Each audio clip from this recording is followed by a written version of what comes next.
여러분 안녕하십니까? 라디오 전망대 이용선입니다.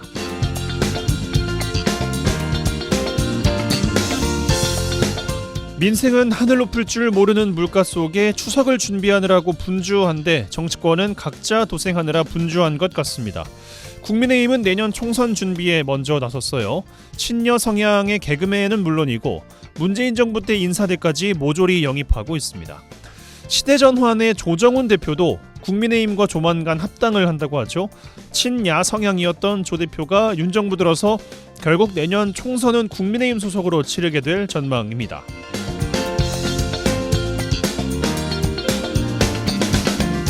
민주당은 당대표 체포동의안 처리를 앞두고 혼란이 이어지고 있습니다. 내일 이재명 대표의 체포동의안 표결에 붙여질 텐데요. 민주당으로서는 운명의 날을 맞았습니다. 여당 정치인들을 제외하고 민주당에서 27표만 가결표를 던지면 체포동의안은 통과가 됩니다. 이 대표는 가결은 정치검찰의 공작 수사에 날개를 달아줄 것이라고 소셜미디어에 밝히면서 부결을 요청했다고 해도 무방할 것 같습니다. 복잡거려야 할 추석 대목장은 쪽파한단 사기도 무서워서 한산한데 정치권은 각자 살 길을 찾느라 혼잡한 것 같아서 묘한 대비가 느껴지기도 합니다. 민생이, 시장이, 우리가 사는 동네가 더 활기를 띠어야 할 텐데 참 걱정입니다. 오늘 라디오 전망대가 준비한 소식입니다. 지역 소식들 뉴스 브리핑 통해서 들어보고요. 매주 수요일 코너 라전법정 칭찬해주세요. 차례로 이어집니다. 잠시 후에 뵙죠.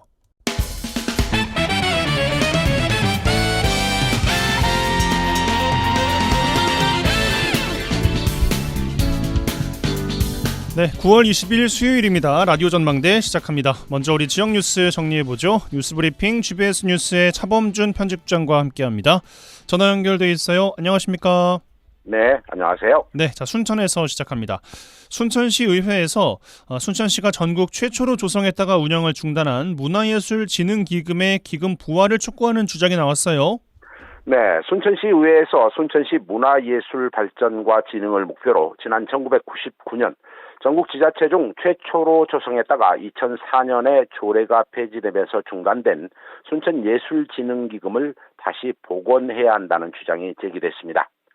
지난 16일 순천시의회 김태훈 의원은 자유발언을 통해 민선 2기인 1999년 순천시가 전국지방자치단체 처음으로 문화진흥기금을 조성했는데 해당 기금을 제대로 운영하지 못하고 결국 조례가 폐지되었다며 기금을 다시 조성하고 당시 집행되지 못하고 다른 목적으로 사용된 35억 원도 목적에 맞게 사용돼야 한다고 주장했습니다. 이 정리를 해보면 순천시가 전국 최초로 문화예술기금을 조성했는데 조성된 기금이 다른 용도로 사용되었으니 이제라도 해당 금액을 순천시가 다시 출연하고 조례도 다시 살려내야 한다. 이런 주장으로 보입니다. 예, 지역 문화예술 진흥을 위해서 애써 조성한 35억 원이 다른 용도로 사용됐고 조례까지 폐지됐다는 건데 그 속사정 어떻습니까? 네, 순천시는 민선 2기 신준식 시장 재임 시기인 1999년 이 문화도시 순천을 목표로 전국 지자체 중 처음으로 문화예술진흥을 위한 사업과 활동 지원을 위해 문화예술진흥조례를 제정했고 문화예술진흥기금을 설치한 바 있습니다. 당시 순천시는 기금 조성액 100억 원을 목표로 5개년에 걸쳐 기금을 조성하겠다고 밝히고 기금이 조성되면 지역의 문화진흥재단을 발족해 문화예술 발전을 견인하겠다는 중장기 계획을 밝힌 바 있습니다. 그런데 35억 5,100만 원의 기금이 모아진 민선 3기 조충훈 시장 재임 시절인 2004년에 순천시가 입장을 바꾸게 됩니다. 2004년 순천시는 IMF로 인한 긴축 재정과 순천시의 채무 조기 상환 등 재정 건전성 확보를 위해 35억 5,100만 원에 달하는 기금 조성액을 나중에 다시 조성하겠다는 이 문화예술계에 대한 약속과 함께 그해 12월 22일 폐지한 바 있습니다. 결국 35억 5,100만 원의 기금은 기금 조성 취지와 목적에 맞는 사업비 집행을 단 한 번도 하지 못하고 순천시의 채무 상환에 쓰인 셈입니다. 예, 지역 문화예술 발전을 위해 쓰여야 할 기금을 순천시에 빚 갚는 데 쓴 셈입니다. 이제라도 순천시가 당시 지역 문화예술인들에게 한 약속 지켜야 한다는 취지 아니겠습니까? 네, 이번에 문화예술기금복원을 주장한 순천시의회 김태훈 시의원은 당시 순천시가 문해진흥기금 35억 원 전액을 채무상환 비용으로 쓰며 다시 기금을 조성하겠다는 약속을 지역 문화예술인들에게 했으니 20년이 지난 기금 조성은 이루어지지 않고 있다며 이제라도 순천시가 그 약속을 지켜야 한다고 주장했습니다. 김태훈 시의원은 순천시는 선진도시 조건인 문화예술 문화 융성에 힘써 남해안벨트 중심도시 왕성에 진전해 나가야 한다며 당시 순천시가 가져다 쓴 기금을 다시 살려야 한다고 주장했습니다. 특히 해당 의원은 문화가 도시의 경쟁력 척도라고 했듯이 누구라도 와서 살고 싶은 순천을 만들기 위해서는 문화예술을 도시 발전의 축으로 삼아야 할 필요가 있다고 밝히고 20년 전 순천시가 채무 상환을 위해 전액을 사용한 문화예술진흥기금 복원이 우선돼야 할 것이라며 순천시 집행부에 기금 부활을 주문했습니다. 이 순천시 집행부 입장에서는 아주 오래전에 집의 전 주인이 이 사정이 급할 때 당겨 쓴 급전의 채권자가 20년 만에 다시 나타나서 이제라도 이 돈을 다시 갚아라 이렇게 추궁하는 형국인데요. 순천시가 당시 기금 부활에 대한 약속은 지키지 못했지만 현재 당시 기금 조성의 목적이기도 했던 이 순천시 문화재단을 설립해 운영하고 있다는 점은 이 채무 불이행에 대한 정상 참작의 사유는 돼 보입니다. 예. 단순한 채권 채무상의 문제만이 아니라 지역 문화예술 부흥을 전제로 순천시가 지역 문화예술인들과 무릎을 맞대고 상의를 해 나간다면 좋은 결말이 있지 않을까 이런 생각 듭니다. 자, 여수로 가겠습니다. 여수산단 남해화학 산해하청 노동자들이 회사를 상대로 낸 근로자 지위 확인 소송에서 법원이 하청 근로자들 직접 고용하라는 원심을 확정했어요. 네, 지난 14일 법원이 남해화학 산해하청 소속 노동자 45명이 회사 측을 상대로 낸 근로자 지위 확인 소송에서 전원 직접 고용하라는 원심에 불복한 사측의 상고를 기각했습니다. 결국 하청 노동자들이 최종 승소했습니다.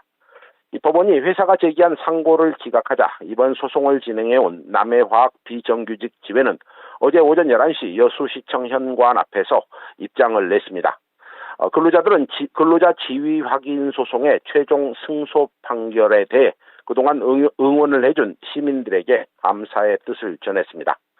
이 남해화학 산해하청 근로자들의 소송은 지난 2018년 10월 최초로 근로자 지위 확인 소송을 제기한 지 5년 만에 회사를 상대로 승소를 이끌어냈습니다. 이번 법원의 상고 기각 결정에 앞서 산해하청 노동자들은 지난 6월 1차 소송에서 승소했는데요.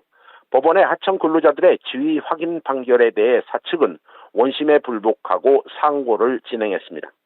하지만 대법원은 산해하청 근로자들이 원청 근로자에 해당하는 지위가 있는 만큼 직접 고용의 의무가 있다며 사측의 상고를 기각했습니다. 예. 대법원의 기각이었습니다. 남해화학은 산해하청 근로자들을 정규직으로 전환해야 하는데 대법의 판결에도 불구하고 이 하청 근로자들의 정규직 전환 과정 마냥 순탄치만은 않을 것이다 이런 전망이 나오고 있어요. 네, 진행자님 말씀대로 대법원이 상고를 기각하는 결정을 내림으로써 법적으로는 남해화학이 운영한 산해하청 근로자의 운영이 불법으로 판명이 됐습니다. 결국 해당 근로자들을 정규직으로 전환하는 과정을 법원이 지시한 셈입니다. 이번 소송을 주도해온 남해화학 산해하청 노동자들은 그동안 5번의 집단 해고의 어려움 속에서도 꿋꿋하게 버티며 여기까지 함께 해준 조합원들과 격려를 아끼지 않은 시민들에게 감사의 뜻을 밝혔습니다. 노조는 모든 비정규직 노동자들이 원하는 정규직의 그 길을 먼저 간다며 이번 재판 승소의 의미를 강조하고 있습니다.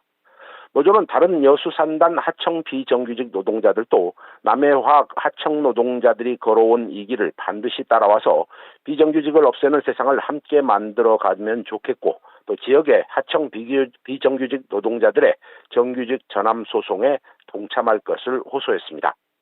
노조는 이번에 법원이 근로자들에 대한 정규직 전환을 판결했지만 대법원 판결이 끝이 아닌 시작이라며 노조는 TF팀을 구성해 사측과 비정규직 노동자들의 거취를 논의하겠다고 밝혔습니다.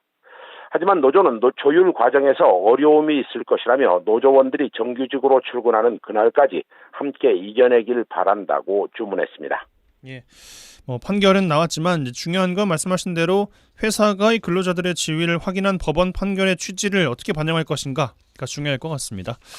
지켜보도록 하죠. 뉴스브리핑 GBS 뉴스의 차범준 편집국장과 함께했어요. 고맙습니다. 네, 고맙습니다.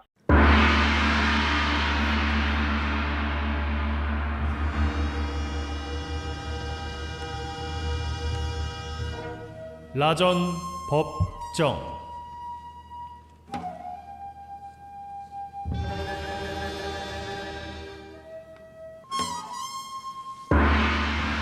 내 생각만 옳은 것은 아니다. 이런 주장도 있다. 이슈를 바라보는 눈을 키워드립니다. 라디오 전망대 라전 법정 시간입니다. 오늘도 두 분과 함께합니다. 부부 변호사 송하진 이결하 변호사 두 분 어서 오십시오. 네, 안녕하세요. 안녕하세요. 예, 한 주 잘 보내셨습니까? 아침 저녁으로 좀 날씨가 쌀쌀하다가도 낮에 비가 와요 오늘 갑자기 오후에. 네, 오늘은 갑자기 또 그래요? 비가 많이 오고 또 있는데 진짜 여름이 가려는 걸까요? 여름은 다 갔다고 봐야죠. 이제 가을은 가을인데. 아직 차림은 여름인데. 예. 그렇습니다만 요즘에 감기 걸린 사람들이 주변에 워낙 많아가지고 이 변호사도 좀 목소리가 좀 상태가 안 좋습니다. 근데 목소리 좀 괜찮지 않나요? 좀 저음으로 오늘 좀 저음으로 감으려고. 텐션은 그래도 여전하신 것 같긴 한데. 다시 좀 촉촉한 목소리로. 촉촉한 목소리. 비도 송 변호사님의 그 정장 입은 모습은 굉장히 오랜만에 보는 것 같습니다. 아니 왜 또 인신공격성 인신공격 멋지다는 이야기를 하는데 왜 인격권 침해를 하시는 것 같은데. 정장 입은 게 굉장히 찔려가지고. 멋있다. 네. 찔리신가 봐요. 오랜만에 또 한번 입어봤습니다. 예. 날마다 너무 편하게 입고 다니는 것 같아가지고. 누가 뭐라 하나요? 예, 아니 뭐 꼭 그런 것은 아닌데요. 네. 뭐 제 스스로의 어떤 뭐 새로운 다짐이라고나 할까요? 갑자기 무슨 다짐을? 저도 그러면 굉장히 새해도 아닌데. 저도 굉장히 부끄러워지는 것이 저는 맨날 티셔츠랑 청바지만 입고 다니니까. 아니 또 근데 카메라에 그 찍힐 때는 또 잘 입고 나오시더만. 이게 참 그 너무 보이지 많은 걸 알고 계신 것 같아요. 라디오라는 게 참 보이지 않는 거라는 어떤 장점도 있지만은 네. 또 마음가짐을 또 굳게 먹고 또 열심히 하자는 취지에서 오늘 한번 정리를 한번 입고 왔습니다. 갑자기 그렇게까지 의미가 부여되나요? 네, 그렇습니다. 의미는 뭐 부여하기 나름이니까요. 네, 그렇죠. 네. 멋진 아주 의미이신 것 같습니다. 네. 자, 화제의 판결 들어가 보겠습니다. 한 주간 주목해볼 판결 또 여전히 많은 것들이 있었는데 이번 주 어떤 것들 주목해 보셨습니까? 예, 뭐 그 중에서도 지난 월요일 날 이제 대법원에서 그 조국 전 장관의 아들에게 허위의 인턴 확인서를 발급해준 이제 혐의로 계속 재판을 받아왔던 최강욱 의원에 대한 이제 대법원 선고가 있었는데요. 결국 뭐 대법원도 1, 2심 재판부와 마찬가지로 이 혐의의 유죄가 인정이 된다 해서 이제 유죄가 확정이 돼서 이제 최강욱 의원의 이제 의원직이 상실되게 됐죠. 예. 네. 네.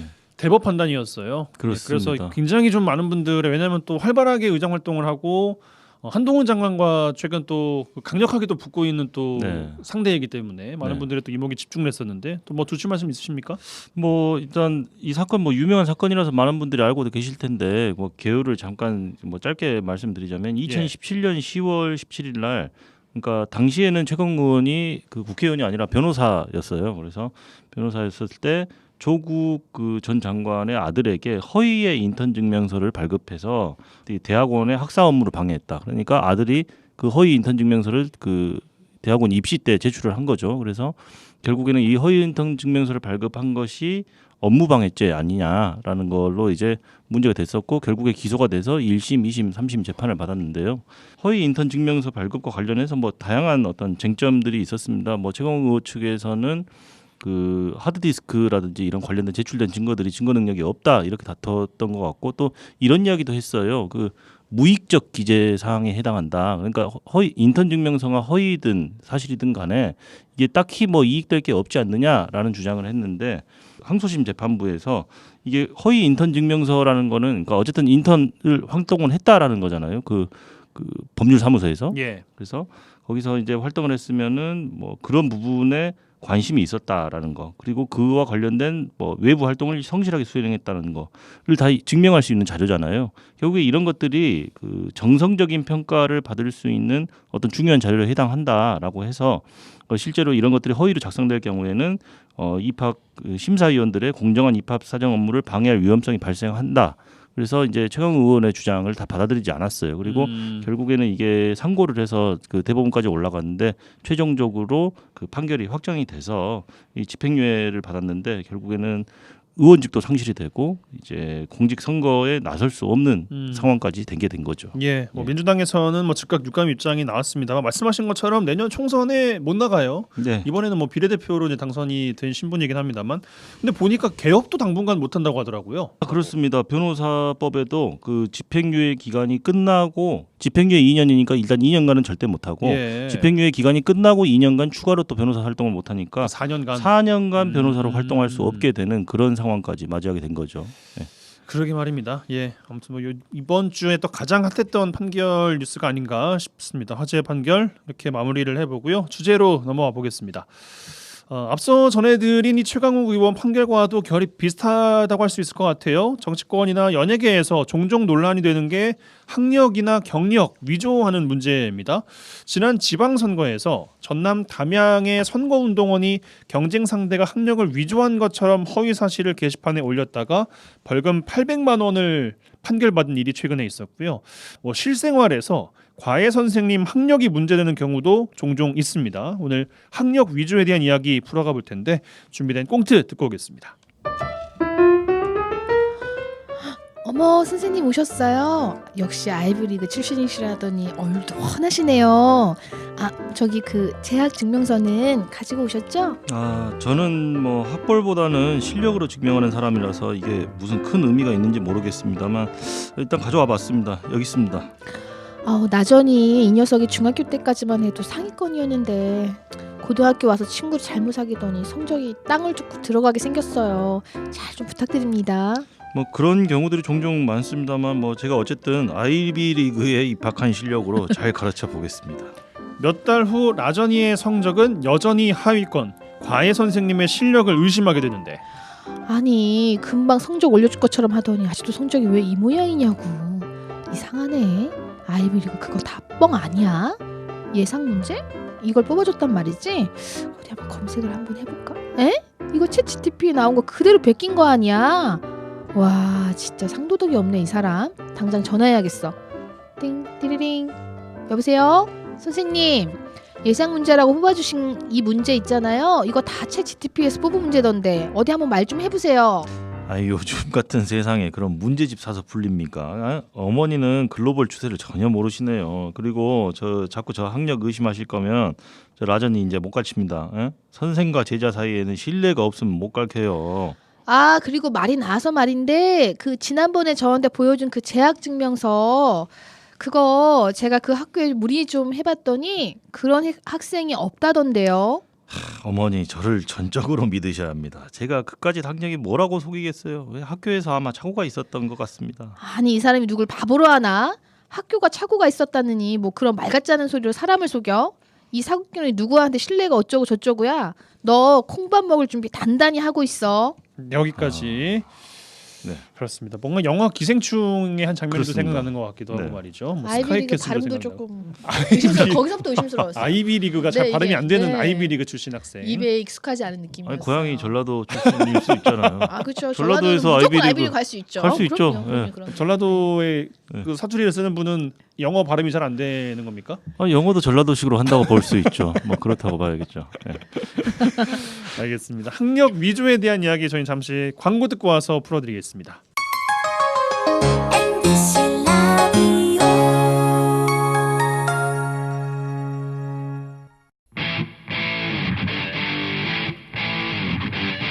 젊고 당찬 시사 생활밀착 뉴스 이용선의 라디오 전망대. 여수 MBC 라디오 전망대 함께 하고 계십니다. 매주 수요일 코너 라전 법정 부부 변호사 송하진 이결아 변호사 두 분과 함께 하고 있습니다. 자, 오늘 이야기 나눌 주제 학력 위조입니다. 요즘에 과외 선생님과 학생을 연결해주는 이른바 과외 플랫폼 이용하시는 분들 사이에서 뭐 선생님 학력이 위조가 됐다든가 아니면 알고 보니까 본교가 아니라 분교였다, 그러니까 지방 캠퍼스였다 하면서 피해 호소하는 일이 있다고 하더라고요.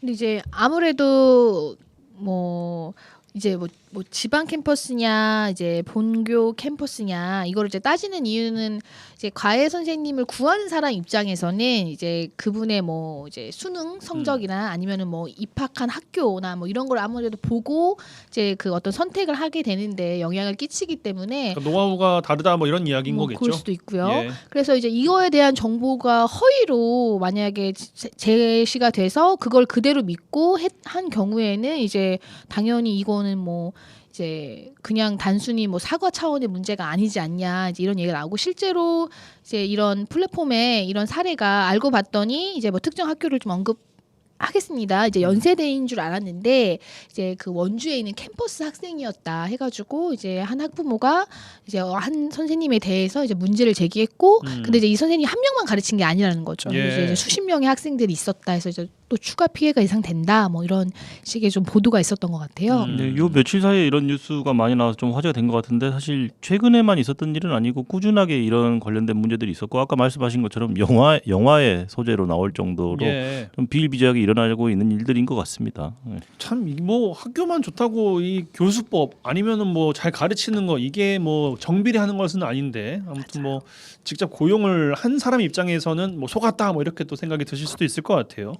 뭐 고용이라는 게 맞는지는 뭐 정확하게 모르겠습니다만 유명 가수 소속사 대표라든가 아니면 정치인, 사회 유력인들 사이에서 학력 위조가 밝혀져서 또 충격을 줬던 경우들도 참 많았던 것 같아요. 정말 많았죠. 정말 많았는데 뭐 대표적으로는 이제 저희들한테 좀 한 번쯤은 이름을 들어봤을 것 같은 방송인들도 있고 뭐 배우들도 있고 뭐 이제는 그 작가분 중에는 이현세 씨라고 만화가 이제 이분도 뭐 이제 만화가가 무시당하는 현실에서 뭐 이제 고졸 학력이라고 이제 이렇게 사실대로 말했을 때 자신이 받게 될 차별이나 무시가 두려워서 뭐 학력을 부풀렸다 이런 식으로 이제 공개 사과를 하기도 했었고 뭐 또 잘 아시는 분 중에는 뭐 이제 주영훈 씨라고 이제 작곡 활동을 많이 하셨던 분인데 실제로 이제 미국 버지니아주에 있는 어떤 주립대를 나왔다라고 했는데 실제로 확인해 보니 노던 버지니아 커뮤니티 칼리지라고 해가지고 이제 뭐 쉽게 입학할 수 있고 그런 곳에 나왔던 그 심지어 거기서 중퇴한 것으로 밝혀지기도 했고요. 예. 그리고 아주 대표적인 게 이제 윤석하 씨라고 영국 배우 윤석하 씨는 이제 아주 오랜 기간 동안 본인이 이화여자대학교를 졸업했다라고 이제 수없이 얘기를 해오셨는데 실제로는 이제 입학한 사실조차 없었죠. 그래서 아마 이제 비난의 대상이 되는 건 이런 것 같아요. 이제 학력 위조를 한 연예인, 방송인, 정치인 많아요. 그런데 그 중에서 가장 비난의 대상이 되는 건 이제 그걸로 이득을 본 사람들이죠.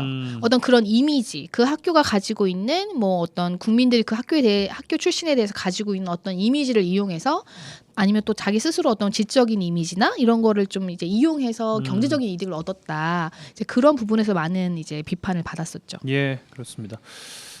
어쨌든 개인이나 단체를 속여서 뭐 사회 혼란을 야기한 것이니까 뭐 법적인 책임을 져야 할 것 같은데 학력 경력 위조한 것 자체만으로도 처벌을 좀 중하게 받는 그런 사례들이 있습니까? 방금도 여러 유명 인사들에 대한 이야기를 했는데 예. 사실 이런 일들이 막 불거져서 터져 나오게 만든 그 대한민국의 초유의 사태 같은 어떤 계기가 있었죠. 이분 이름을 말하지 않죠. 신정아 씨, 신정아 맞아요. 씨가 쏘아올린 화살이라고나 할까요? 그래서 이제 신정아 씨라고 하면 이제 다들 아실 텐데 대한민국의 전직 동국대학교 미술사 교수 그리고 성공미술관 학예실장 그리고 2007년 광주광역시 비엔날레 디렉터로 활동했던 사람인데요.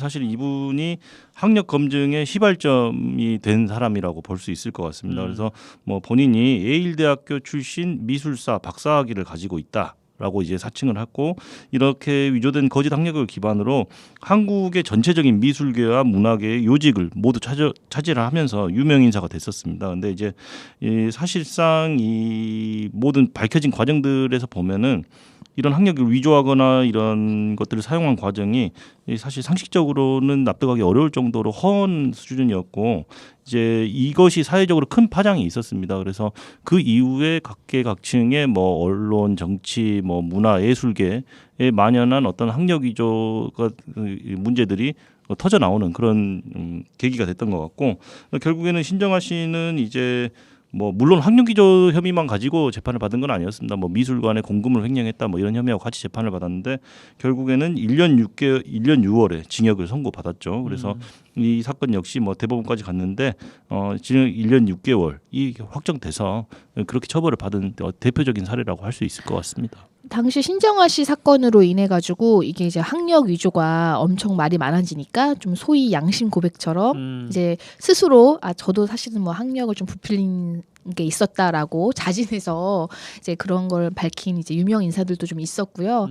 신정아 씨는 굉장히 많은 학력을 속였어요. 근데 이제 그 중에 뭐 이화여대에 이제 이력서를 낸 거 이 부분은 대법원에서 무죄가 됐었어요. 이력서 낸 것만으로는 그걸로는 안 되고 거기에 만약에 소명 자료로서 내가 실제로 여기서 뭐 이 해당 대학에서 발급한 뭐 그런 졸업증명서 같은 것까지 첨부를 해야 이거는 뭐 위계에 의한 업무 방해가 인정되는 것이지. 문서 위조네요 그러면은. 그렇죠. 그것도 마찬가지고요. 근데 이력서에 기재한 거는 심사위원이 이 사람이 실제로 이러한 이력이 있는 거는 업무 담당자가 판단해야 될 문제지. 이력서만으로는 그건 안 된다 해서 이화여자대학교에 대한 부분만 무죄 취지로 파기환송이 됐었고 결국 형량이 변동되지는 않았어요. 그래서 이제 거쳐서 1년 6개월의 이제 실형을 살고 나왔습니다. 네.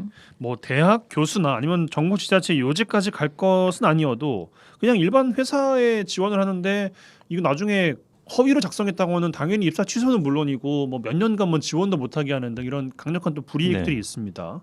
근데 만약에 동료나 아니면은 친구나 아니면 또 이런 경우를 있을 수 있잖아요. 뭐 맞선이나 소개팅을 보러 갔는데 그 좀 부풀려가지고 뭐 이런 뭐 조금 더 좋은 대학을 나왔다고 해서 만약에 결혼까지 하게 됐어요. 그럼 이거는 거의 뭐 사기 아니겠어요?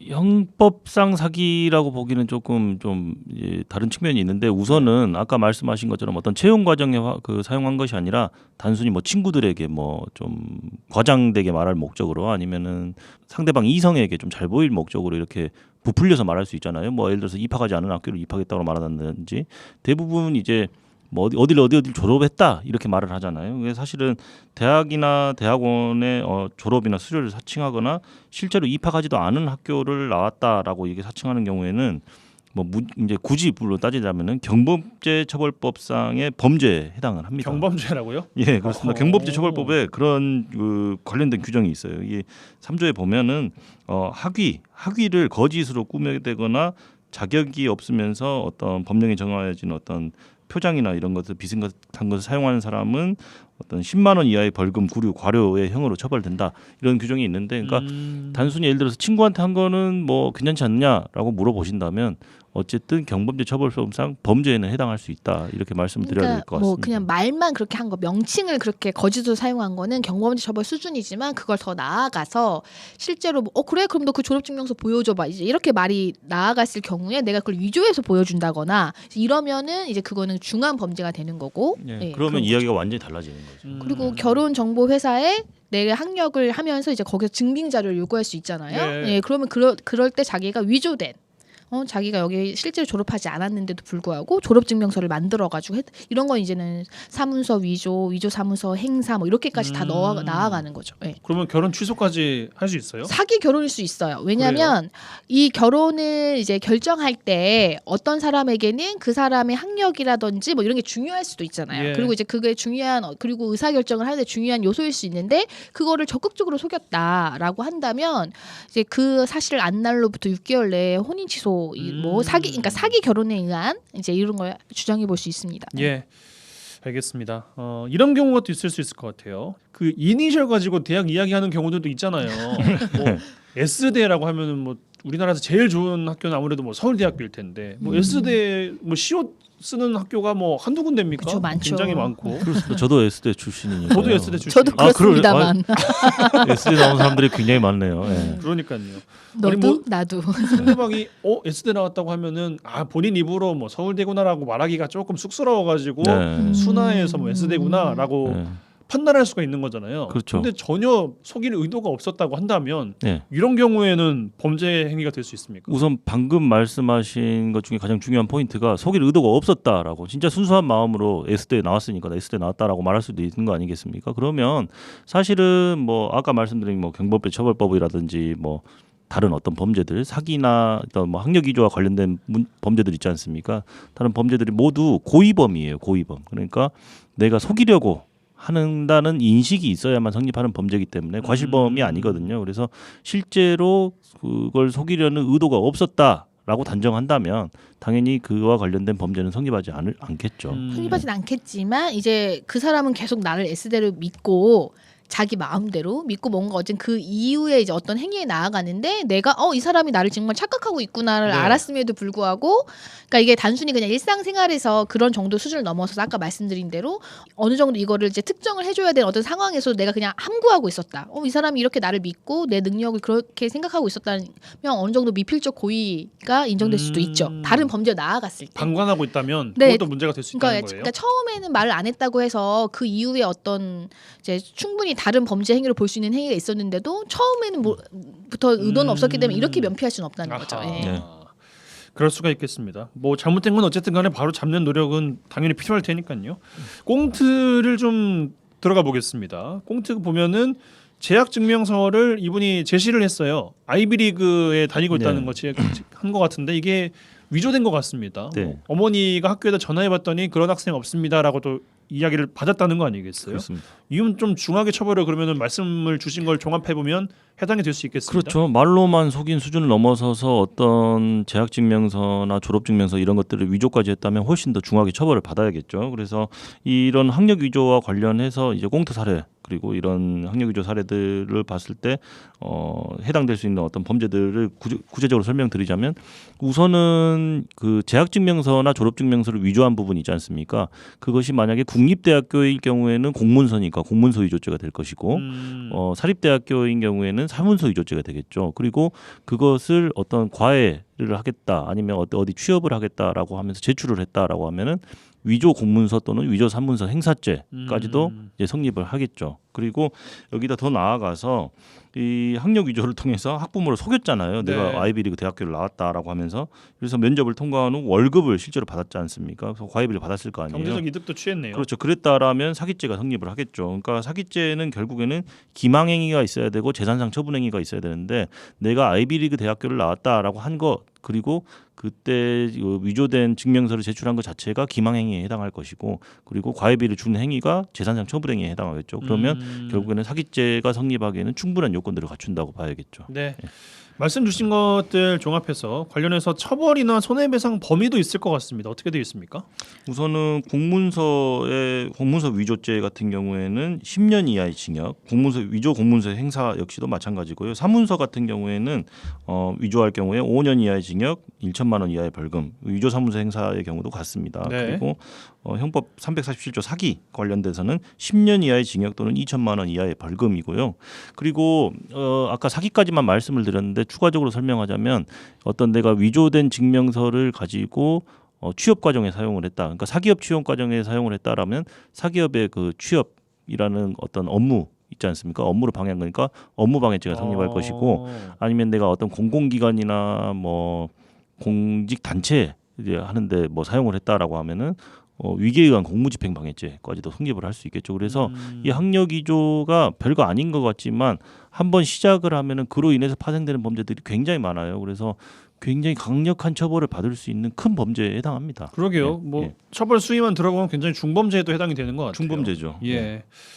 알겠습니다. 뭐 과외 플랫폼을 이용하거나 뭐 어플 이용하시거나 이렇게 해서 과외 선생님을 구하는 경우에 꼼꼼하게 살펴봐야 될 것들이 또 있을 것 같습니다. 어떤 것들이 있을까요?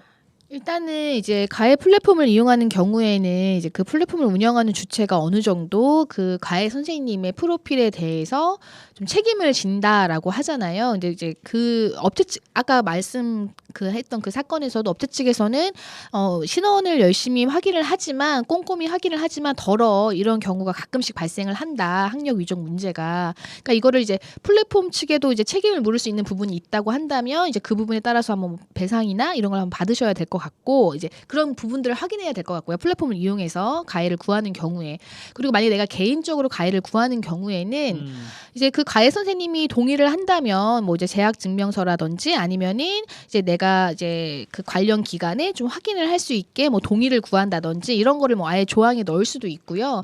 계약서를 물론, 써야 돼요, 그러면? 그렇죠. 이게 좀 어떻게 보면은 신뢰관계를 가지고 시작하는 단계인데 마치 의심을 하는 것처럼 보여서 이렇게까지는 안 한다라고 하지만 결국에 나중에 이게 계속 의심이 돼서 내가 개인적으로 확인하면 이게 나중에 내가 오히려 개인 정보를 뭐 침해했다라던가 이런 또 문제가 생길 수가 있잖아요. 근데 그렇게 치면은 성적 못 올리면은 그 학교가 뭐 명예가 뭐 된다거나 왜냐면 아까 제가 서두에 말씀드린 것이 네. 뭐 명문대를 나왔다고 다 잘 가르치고 맞아요. 성적을 100% 올릴 수 있는 것도 당연하죠. 아닌 거잖아요. 예, 그 사실 학력이라는 게 그렇습니다. 뭐 좋은 학교를 나왔다고 해서 꼭 인성이 좋다든지 일을 잘한다든지 그거는 아닌데 네. 이제 과외라는 어떤 특수한 영역으로 한정해서 본다면은 이제 그 과외 선생님이 학창 시절에 공부를 열심히 했고 어떤 성적을 올리는데 노하우가 있겠거니 하고 이제 그런 부분을 신뢰하고 하는 거다 보니까 이제 문제가 되는 건데 결국에는 처음에 과외를 시작할 때 어떤 형태로든 물론 계약서까지 이렇게 시시콜콜하게 작성하는 것 자체가 귀찮거나 아니면 서로 좀 껄끄러운 이야기가 될 수 있겠지만 향후에 더 큰 피해가 발생하지 않게 하기 위해서는 처음에 좀 껄끄럽더라도 그런 부분을 좀 확인하고 넘어가시는 게 좋겠죠. 그래서 어떤 동의하에 뭐 어려운 거 아니잖아요. 학교에 전화해서 실제로 이 사람이 재학 중인지 입학한 사실이 있는지 이런 부분들을 확인하는 절차라든지 이런 걸 거쳐 놓으면 그 다음에 이제 완전히 안심하고 믿고 이제 또 아이를 맡길 수도 있겠죠. 그래서 그런 부분들을 한 번은 좀 짚고 넘어가시는 게 더 좋을 것 같습니다. 왜냐하면 예. 플랫폼을 통해서도 많이 구하시는데 사실은 아까 우리 오늘 주제 소개시켜드리면서 했던 이야기들 뭐 아까 연세대 원주평 캠퍼스 이 이야기도 사실 과외 플랫폼 중개를 통해서 구한 과외였다고 해요. 근데 플랫폼 자체가 뭐 완벽하게 걸을 수 있는 시스템이 또 아닌 것 같으니까 뭐 당사자분들이 보다 정확하게 좀 이렇게 걸을 수 있는 어떤 조치들을 취하시는 게 더 바람직하다고 봅니다. 네. 이 변호사님 말씀 중에 제가 뭐 끊었는데 아니에요. 뭐 덧붙일 말씀 있으십니까? 이제 그런 것 같아요. 뭐 이제 사람 사이의 신뢰가 중요한데 뭐 처음부터 의심하고 들어간다는 것이 이제 그럴 수는 있는데 어쨌든 내가 어떠한 계약이잖아요. 이것도요. 과외를 맡기겠다라는 네. 것도. 그래서 그 계약의 조건이나 계약이 제대로 유지되지 않았을 때 서로 어떤 책임이 있는지에 대해서는 계약을 할 때 좀 서로 그 부분에 대해서 합의가 이루어지면 나중에 좀 오히려 얼굴 붉힐 일이 더 줄어든다는 거죠. 예. 네. 알겠습니다. 이번 주는 학력 위조에 대한 이야기 살펴드렸습니다. 라전 법정 부부 변호사 송하진 이결아 변호사 두 분과 함께했어요. 두 분 고맙습니다. 네, 감사합니다. 감사합니다. 잘했군 잘했어 잘했군 잘했군 잘했어 그러게 내 영감이라지 잘했군 잘했어 잘했군 잘했군 잘했어 그러게 내 마누라지.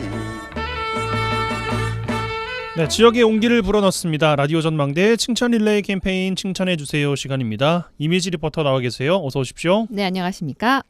자, 오늘은 어떤 분의 칭찬 이야기 들어볼까요? 네, 오늘 칭찬 주인공은요. 광양 물장구 사랑봉사단입니다. 뭐 봉사단 이름에서부터 어떤 봉사단인지 느낌이 오시죠? 물장구 사랑봉사단이요. 네, 예. 물장구 친 수영 봉사단입니다. 아. 네. 창단 초에요. 포스코 광양제철소에서 수영을 사랑하는 직원들이 매주 건강과 침묵을 다지는 수영 동호회였습니다. 하지만 시간이 지나면서요. 지역에 도움이 되는 활동을 하고자 자신들의 재능 기부를 통해서 지역 지적 장애인과 함께 수영을 하는 봉사활동을 본격적으로 시작하게 됐는데요. 예. 얼마 전 광양시에서 열린 전국 장애인 수영대회에서도요. 이 장애인 선수들을 위한 자원봉사자 활동도 했는데요. 지역 장애인과 청소년을 위한 수영 재능기부에서부터 집수리 봉사까지 다양한 활동으로 지역에 나눔을 실하고 있는 포스코 광양제철소 물장구 사랑봉사단 최종승 단장 만나봤습니다.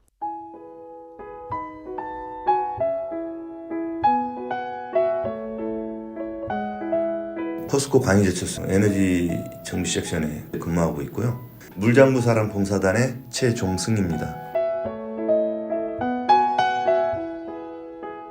물장구 사랑 봉사단은 처음에는 이제 수영으로부터 시작을 했고요. 그랬다가 우리도 오면 수영만 우리가 할 게 아니고 봉사도 좀 한번 해보자. 봉사단체로 또 등록을 다시 했죠. 이제 지금 같은 경우는 처음에는 이제 직원들만 했다가 그 다음에는 이제 가족들 해서 가족들까지 같이 참석을 하죠. 같이 봉사활동도 같이 하고.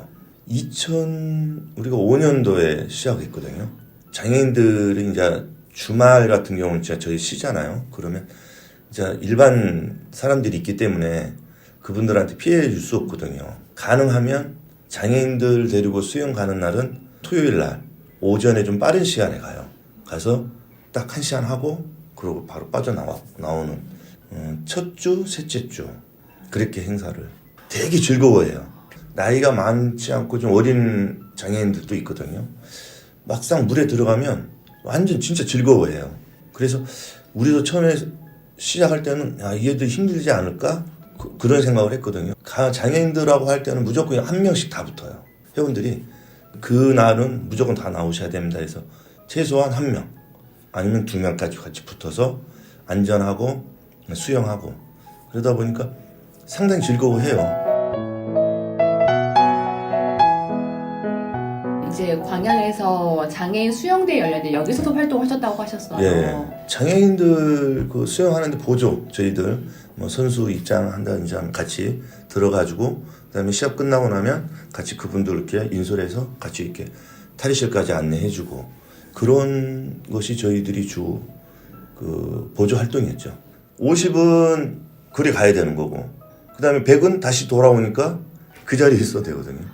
오지를 못하니까 네임끝이 그러니까 반대쪽에 있기 때문에 저희가 갈 수밖에 없어요. 그분들이 넘어오고 할 때 순서 없이 막 나와버리거든요.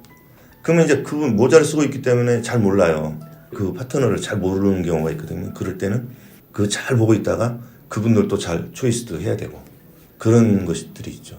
그 저희가 수영할 때는 지적장애인들하고 좀 많이 했고 이제 이번 수영대회는 지적장애를 가지고 있는 친구들도 있지만 실질적으로는 이제 어떤 사고로 인해서 신체적 장애를 가지신 분들이 이제 많아요. 그래서 그분들 같은 경우는 저희도 놀래요. 저희도 수영을 해보지만 수영을 한다는 게 우리가 100m를 완주를 하고 오면 상당히 힘든 그 수영이거든요. 근데 신체적인 그 불합리한 부분을 가지고 있는데도 좋은 기록으로 완주를 하더라는 거죠. 그걸 보면서 아 대단하다. 사람이 뭔가를 하고자 하면 다 되는구나 라는 것을 우리한테서 그 봉사활동하면서도 많이 느끼죠. 저희 단체가 조금 색달라요. 이렇게 아까 말했다시피 물장구 사랑이라고 이렇게 주로 우리가 물 수영으로 시작을 했는데 그 폭이 이제 넓어졌던 거죠. 수영만 하는 건 아니에요. 주로 이제 저희들이 도배에서부터 전기장판까지 다 해요. 전기까지도 해서. 왜 그러냐면 제철소 내에 그 근무하셨던 분들도 있고 하시다 보니까 손재주들이 많거든요. 그래서 이제 그 분들하고 해서 많이 가죠. 저희 팀 자체에서 도배 공사 같은 경우도 하고 우리가 미리 나가서 물량 뽑고 얼마 정도 되겠다. 그래서 그거 하고 장판은 얼마 정도 된다. 물량 뽑아가지고 이제 시에서 지정해주는 곳이 있거든요. 그럼 거기 가서 물량만큼 수령해서 가져와서 저희들이 풀칠하고 다 도배까지 하는 거죠. 중마동에 보면 YMCA라고 있어요. 저소득 가정이라든지 이제 한가족 부모들 있으면 자녀들을 이제 방과 후 교육을 거기서 하더라고요. 그 3개월짜리로 해서 저희가 수영 강습을 해요. 거기하고 이렇게 맞춰서 매주 화요일마다 해가지고 3개월 수영 프로그램에 맞춰서 거기서 이제 수영을 강습을 하죠. 이렇게 지역 아이들 위해서까지 봉사를 넓히신 이유가 있으세요? 활동을 계속 하다 보니까 주변에서 이렇게 요청이 들어와요. 그러다 보니 자연스럽게 이제 그쪽으로 이렇게 흡수가 되는 것 같아요. 기분 좋죠. 저희가 뭔가를 나눠줄 수 있잖아요. 저희 어떻게 보면 저희들이 기부라고 생각하거든요. 재능 기부라고 보면 되거든요. 수영은 재능 기부로 수영을 나눠준다고 보면 되기 때문에 그런 부분에 대해서는 저희도 뿌듯하죠. 에너지 소비량이 많긴 한데 피곤함은 없어요. 즐겁거든요. 우리 단체 회원들도 다 그래요. 힘들지만 보람된다고 하니까 그 즐거워하는 것 같아요. 그러니까 우리가 그런 이야기 하잖아요. 사람이 뭐에 이렇게 미치면 그때 내가 토요일 날 뭘 해야 되는데 못하면 꼭 뭔가를 숙제 중에 뭔가를 빼먹고 가는 그 다음 주 월요일 날 가서 출근하면 내가 뭘 빼먹었지 그런 느낌 들듯이 당연한 걸로 이렇게 받아들였죠. 뭐 이렇게 피곤하다 그런 말씀들은 많이 안 해요. 그냥 그 자리에서 할 때는 그래도 돌았으면 아 오늘도 잘했네 다들 그렇게 하고 가시니까 그러다 보니까 저희 단체가 좀 많이 활동을 했던 것 같아요. 저희들이 이제 장애인들하고 이렇게 여행을 가는 경우가 있어요. 저희 애가 이제 초등학생이었던 것 같아요. 작은 애가. 그때 이제 광양읍에 이제 실로암 마을이라고 재가장애인을 돌봐주는 그 시설이 있어요. 1년에 한 번씩 장애인들 데리고 이렇게 1박 2일 이렇게 여행을 가요. 그러면 이제 저희들 휴가 쓰고 이제 가고 이렇게 하는데 그때 이제 마침 맞았어요. 그래서 이제 집사람하고 이제 우리 작은 애 초등학교 6학년 때 그렇게 해가지고 이제 여행을 갔는데 일부는 이제 지적장애인도 있고 일부는 이제 그 휠체어 타고 가시는 분들이 있어요. 그럼 이제 그분들은 차 타고 오르락내리락 할 때는 이제 저희들이 다 들고 옮겨서 앉혀드리고 또 휠체어는 또 밑에 또 싣고 그러고 작업을 하는데 그때 이제 저희 작은 딸하고 갔을 때 상당히 좀 뿌듯했어요. 작은 애가 상당히 즐거워하더라고요. 작은 딸로 인해서 좀 그때가 좀 뿌듯했던 것 같아요. 엄마 아빠 이렇게 열심히 하네 라는 모습을 우리 딸들이 보면서 딸이 대단하다 그 말할 때. 수영할 때 진짜 열심히 하는 친구가 있었어요. 도저히 이 친구는 저 50을 못 가요. 못 갈 친구인데 그 친구가 이제 계속 강습을 하면서 자기도 좀 해보고 싶대. 이제 옆에 라인 쪽에 이제 가시는 분들이 있으니까 저도 저기까지 좀 가고 싶대요. 근데 저도 자신이 없었거든요. 그 친구가 거기가 간다는 자신이니까. 해보겠다라고 하니까 이제 우리 회원들이 좀 적극적으로 좀 많이 가르쳤어요. 그 친구가 딱 어느 순간인가 그 50을 딱 하더라고요. 너무 좋았죠. 감격했죠, 저희가. 아, 저 친구도 뭔가를 하려고 하니까 되네. 그 친구도 되게 뿌듯해 하더라고요. 저 왔죠 하면서 그 애기 같은 그 표정 있잖아요. 막 그 즐거워하는 그 표정. 그런 표정을 막 지으면서 너무 좋아하는 거예요. 뭔가 색다른 거에 도전해서 이분이 거기에 쟁취했을 때, 그리고 뭔가를 하고자 했을 때 이루어지는 걸 보면 거기서 다 어떻게 보면은 거기서 성취감이 많이 오는 것 같아요. 수영은 혼자 하는 스포츠라고 할 수 있잖아요. 네. 나 혼자 가는 건데 그죠? 선생님이 하는 물장구 이 봉사단은 혼자 하는 수영이 아니네요. 함께하는 수영이죠, 저희는.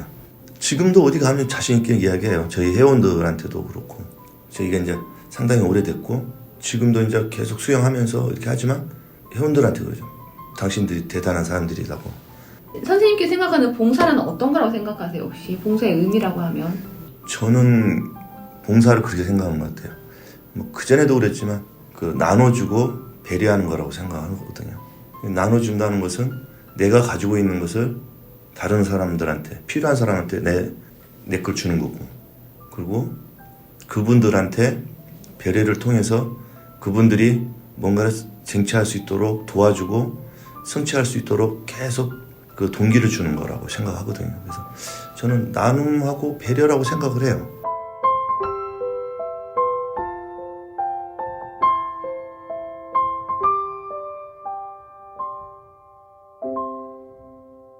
Hey, hey, hey. Hey, hey, hey. Hey, hey, hey. 9월 20일 수요일 라디오 전망대 오늘 준비한 소식은 여기까지입니다. 오늘도 고생 많으셨습니다. 자우림의 헤이 헤이 헤이 흐르고 있습니다. 이 노래 짧게 들으시고 내일 저녁 6시 5분에 다시 뵙죠. 이용선이었습니다. 눈부신 그라가 나의 마음을 채우고